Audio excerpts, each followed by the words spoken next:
Well, we seem to be coming into a second dip in housing prices. Housing prices nationally seem to be slipping. They're going up in a few places, but mostly they're slipping, and they're slipping sort of at the bottom end of the market.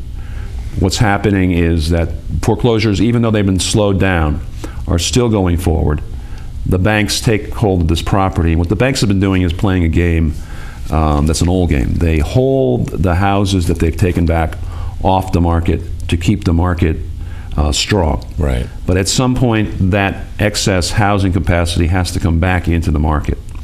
What the banks are counting on is that construction of housing will not come up, and if construction of housing doesn't come up, there'll be a housing shortage of a sort, and they'll be able to put that product back into the market.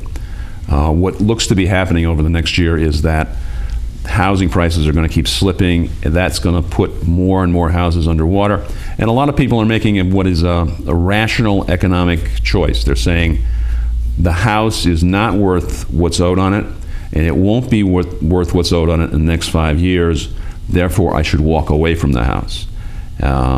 Hopefully, you'll be able to come back and buy a house at some point, but you won't be trying to constantly pay a house that's never going to be worth what you owe on it.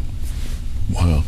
And it wouldn't make sense to try and sell the house because you would end up losing as well. I suppose it would be a tax advantage to them. Well, that's an interesting scenario because people who go into this Making Home Affordable program of the federal government, they call it a HAMP, H-A-M-P, Home Affordability Modification Program, I think.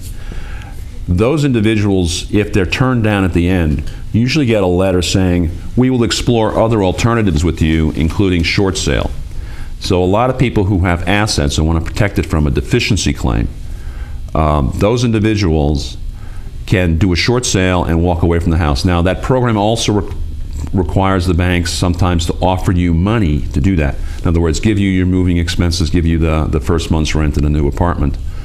So that's an option for people. So if you think you're going to be in that situation, definitely apply for the modification, go through the whole program, and when you get the letter at the end, then explore the short sale.